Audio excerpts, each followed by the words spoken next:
আৰু এক গুৰুত্বপূৰ্ণ খবৰ বাক্সাত আৰক্ষী সঞ্চালক প্ৰধান হৰমিত সিং জিলাখনৰ পৰিস্থিতি পৰ্যালোচনা কৰিছে ডিজিপি গৰাকীয়ে বাক্সাত উপস্থিত 5খন জিলাৰ আয়ুক্ত আৰক্ষী অধীক্ষক অতিৰিক্ত আৰক্ষী অধীক্ষকৰ লগতে শীৰ্ষ আৰক্ষী বিষয়াসকল বিটিচিৰ আইজিপি বিবেক ৰাজ সিংও উপস্থিত হ'ল বাক্সাতে বাহৰ পাতিছে আইন শৃংখলাৰ আইজিপি অখিলেশ সিঙে সকলোকে শান্তি সম্প্ৰীতি বজাই ৰাখিবলৈ আহ্বান ডিজিপি হৰমিত সিঙৰ এই মুহূৰ্তৰ এক গুৰুত্বপূৰ্ণ খবৰ বাক্সাত বৰ্তমান আৰক্ষী সঞ্চালক প্ৰধান গৰাকীয়ে গোটেই পৰিস্থিতি নিৰীক্ষণত ৰাখিছে হৰমিত সিং ডিজিপি গৰাকী নিজে উপস্থিত আৰু জিলাখনৰ পৰিস্থিতি পৰ্যালোচনা ডিজিপিৰ বাক্সাত উপস্থিত 5খন জিলাৰ আয়ুক্ত আৰক্ষী অধীক্ষক অতিৰিক্ত আৰক্ষী অধীক্ষকৰ লগতে শীৰ্ষ আৰক্ষী বিষয়াসকল বাক্সাত বৰ্তমান আছে বাহৰপাতি আৰু বিটিচিৰ আইজিপি বিবেক ৰাজ সিংও তেওঁ উপস্থিত আছে বাক্সাত আৰু বাক্সাতে বাহৰ আইন শৃংখলাৰ আইজিপি অখিলেশ সিঙৰ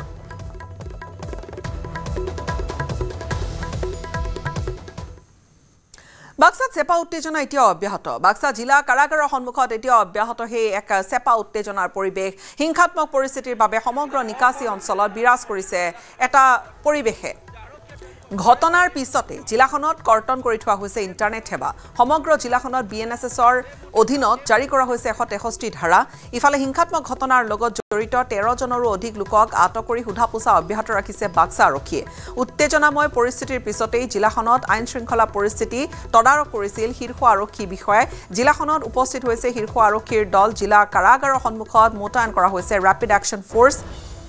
বৃদ্ধি কৰা হৈছে কাৰাগাৰৰ নিৰাপত্তা প্ৰতিবাদকাৰী আৰু আৰক্ষীৰ সংঘৰ্ষত আহত হৈছে কেইবাজনো প্ৰতিবাদকাৰী আহত লোকসকলক ভৰ্তি কৰোৱা হৈছে চিকিৎসালয়ত পৰিস্থিতি এতিয়া নিয়ন্ত্ৰণত আছে আৰু মই আহিয়ে যিমান মানুহক লগ পালোঁ তেওঁলোকক বুজালোঁ প্ৰথমতে কি ভাই এইটো এনেকুৱা ভাইলেঞ্চ কৰাটো উচিত নহয় আৰু বুজাই মেলি আমি চিটুৱেশ্যন কণ্ট্ৰল কৰিলোঁ বহুত ঠাইত কেইটামান ঠাইত আমি অলপ যি আছে ফ'ৰ্চ ইউজ কৰিবলগীয়া হৈছে চিটুৱেশ্যন কণ্ট্ৰল কৰিবলৈ আৰু এতিয়া যি দুয়োফালে আমি এই আমাৰ যি নিকাশী অঞ্চল প্লাছ এইফালে যি আছে এই গোটেই কমপ্লিট কৰি কণ্ট্ৰল কৰি লোৱা হৈছে ফ'ৰ্চ ডিপ্লাই কৰি দিয়া আছে ৰাইজক মই আকৌ অনুৰোধ জনাম সেইটোৱে যে আমি চবেই মিলি পেলাই কমন গ'ল যি আছে যি উচিত ন্যায় হ'ব লাগে সেইকাৰণে আমি কাম কৰি আছোঁ তো তাৰ মাজতে আইনটো নিজৰ হাতত তুলি থ'ব নালাগে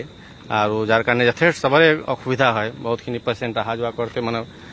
অসুবিধা পাইছে বহুতখিনি মানুহ এনেই মানে সেইখিনিত ইনজৰ্ড হৈছে সেইখিনি এভইড কৰিব পৰা গ'লেহেঁতেন আইনৰ ওপৰত আস্থা ৰাখক চবেই আমাৰ ওপৰত আস্থা ৰাখক আমিতো চবক ন্যায় দিয়াবৰ কাৰণেই কাম কৰি আছোঁ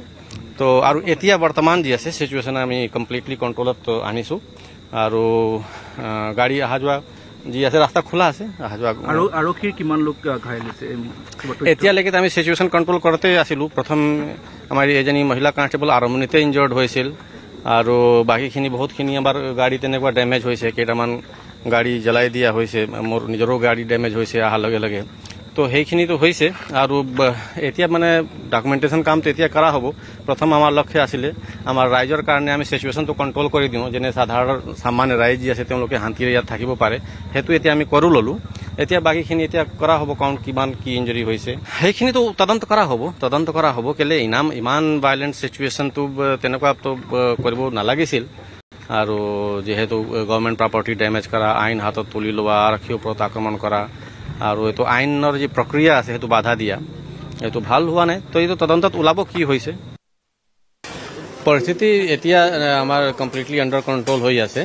আৰু জেল আৰু তাৰ আশে পাশে অঞ্চলটো এতিয়া মানে ছিকিউৰিটি ফ'ৰ্চ ডিপ্লাই হৈ আছে আৰু তেনেকুৱা কোনো বিশেষ এক্টিভিটি তেনেকুৱা আমি পোৱা নাই আৰু আকৌ সেইটোৱে ৰাইজক আমি আপিল জনাম যে তেওঁলোকে শান্তিৰে আইনৰ ওপৰত আস্থা ৰাখি আইন নিজৰ কাম কৰি আছে কামটো কৰিব দিয়ক আৰু যি দোষী আছে তেওঁলোকে আইনমতে শাস্তি পাব আইনটো নিজৰ হাতত তুলিব নালাগে আজি যি গোটেই দিন এনেকুৱা ঘটনা হ'ল বহুত মানুহ ইনজৰ্ড হৈছে পুলিচৰ মানুহ ইনজৰ্ড হৈছে পাব্লিকৰ পৰা ইঞ্জৰি হৈছে সাংবাদিকসকল আমাৰ ইনজৰ্ড হৈছে প্ৰপাৰ্টি ডেমেজ হৈছে গাড়ী ডেমেজ হৈছে সেইখিনি গাড়ী ফাইনেলি ৰাইজৰ সেৱাতে আমি ইউজ কৰোঁ পেট্ৰলিঙৰ কাৰণে গাড়ীটো ইউজ হ'ল 4টা গাড়ী ডেমেজ হৈছে আমাৰ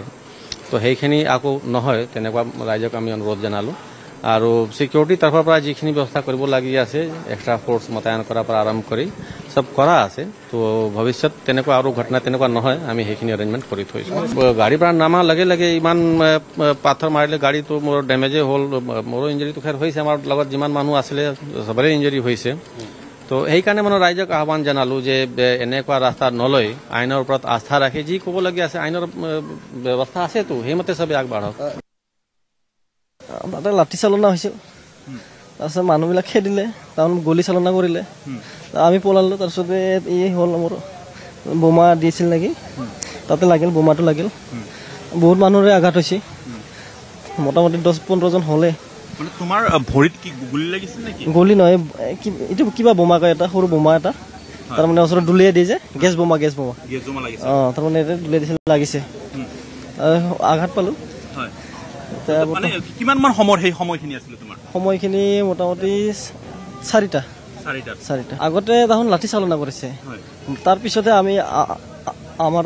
পাব্লিক লোকে শিল দুলিয়ালে তাৰপিছতে আমি পলাবলি কৰিলোঁ তাৰমানে আৰু সেই পলাবলি কৰা অৱস্থাতে এনেকুৱা পৰিৱেশ গুলি চালনা কৰিছে মোটামুটি হৈছে 12জন হৈছিল তেতিয়ালৈকে এতিয়ালৈকে বহুত হৈছে কিজন এতিয়া মই নাই না তাতে দেখা পোৱা নাই এতিয়া বৰ্তমান সেইটো আৰু কেনেকৈ ক'ম তোমাৰ ঘৰ মোৰ নাৰায়ণপুৰ বহুত জাগাৰ মানুহ আছিল বহুততে মানুহ আছিল ওচৰৰো আছিল আৰু বহুততে মানুহ আছে বহুত গাঁৱৰ মানুহ আছে সেইখিনি আছে আৰু বাক্সাৰ হিংসাত্মক ঘটনাক লৈ প্ৰতিক্ৰিয়া দিলে মুখ্যমন্ত্ৰীগৰাকীয়ে মুখ্যমন্ত্ৰীৰ প্ৰতিক্ৰিয়া এটা পক্ষই নিৰ্বাচনৰ পূৰ্বে উচতনি দিবলৈ কৰিছে চেষ্টা বাক্সাৰ ঘটনাও তাৰে এটা অংশ বুলি মন্তব্য মুখ্যমন্ত্ৰীগৰাকীৰ জুবিনৰ মৃত্যুৰ তদন্তক লৈ মুখ্যমন্ত্ৰীয়ে প্ৰতিক্ৰিয়া দিছে অসম ভৱনত ছিংগাপুৰৰ উচ্চায়ুক্তক সাক্ষাৎ মুখ্যমন্ত্ৰী ডক্টৰ হিমন্ত বিশ্ব শৰ্মাৰ পেছাদাৰীভাৱে চলিছে জুবিনৰ মৃত্যুৰ তদন্ত শীঘ্ৰে ছিংগাপুৰ আৰক্ষীয়ে জনাব তদন্তৰ সবিশেষ তদন্তৰ বাবে চৰকাৰৰ ওপৰত বিশ্বাস ৰাখিবলৈ আহ্বান মুখ্যমন্ত্ৰীৰ ছিংগাপুৰে তদন্তৰ বিষয়ে জনাব অসমক অসমে তদন্তৰ বিষয়ে জনাব ছিংগাপুৰক তদন্তকাৰীৰ মাজত তথ্যৰহে আদান প্ৰদান হ'ব বুলি জনালে মুখ্যমন্ত্ৰীয়ে জুবিন গাৰ্গৰ মৃত্যুৰ দিনাখনৰ পৰাই অসমক অশান্ত কৰিবলৈ এছাম লোকে উঠি পৰি লাগি আছিলে আৰু প্ৰত্যেকটো দিনেই তেওঁলোকৰ সামাজিক মাধ্যমত হওক কথা বতৰাত হওক মানুহক কেনেকৈ পৰোচিত কৰিব পাৰে মানুহক কেনেকৈ উত্তেজিত কৰিব পাৰে তাৰ বাবে তেওঁলোকে এক অহৰহ ষড়যন্ত্ৰ চলাই আছিলে আমি সকলোৱে জানো যে ভাৰতীয় গণতন্ত্ৰত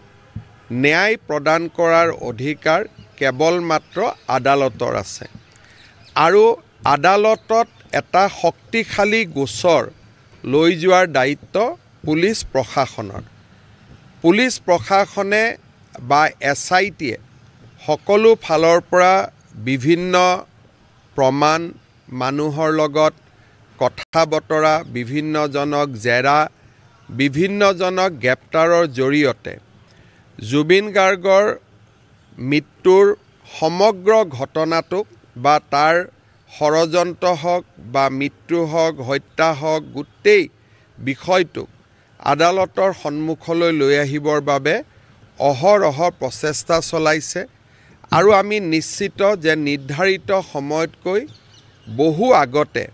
আমি আদালতত চাৰ্জশ্বিটো দিব পাৰিম এই প্ৰক্ৰিয়া চলি থাকোঁতে বাৰে বাৰে জুবিন গাৰ্গক ন্যায় দিব লাগে এই ধৰণৰ এটা অসমত অদ্ভুত বাতাবৰণ সৃষ্টি কৰিবৰ বাবে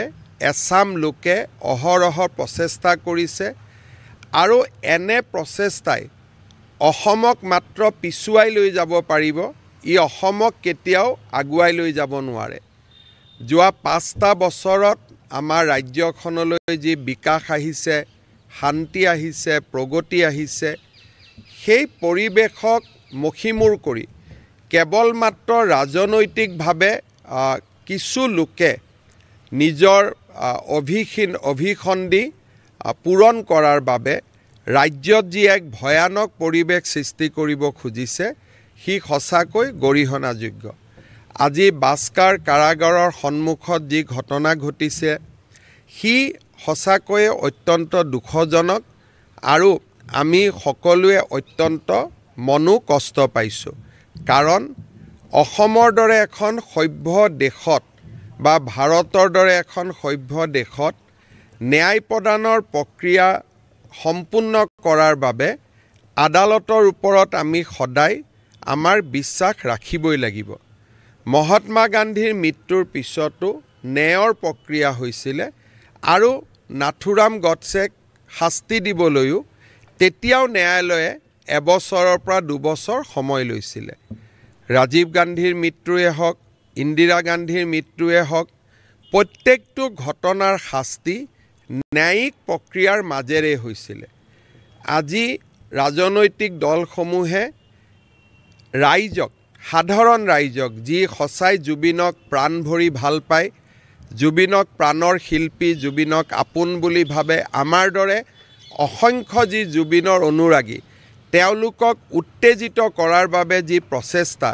মই ভাবোঁ যে ই সঁচাকৈয়ে অসমৰ স্বাৰ্থত নহয় ই বহু দিনলৈ অসমক ক্ষতি কৰিব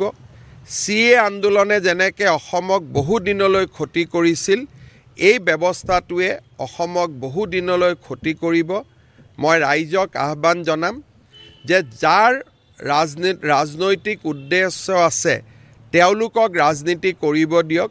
কিন্তু সাধাৰণ জনতাই ন্যায়ালয়ৰ ওপৰত বিশ্বাস ৰখা উচিত আৰু অসম পুলিচে নিৰ্ধাৰিত সময়ত তদন্ত শেষ কৰি ন্যায়ালয়ৰ সন্মুখলৈ জুবিনৰ ঘটনাত দোষী সকলোকে ন্যায়ালয়ৰ সন্মুখলৈ লৈ যাব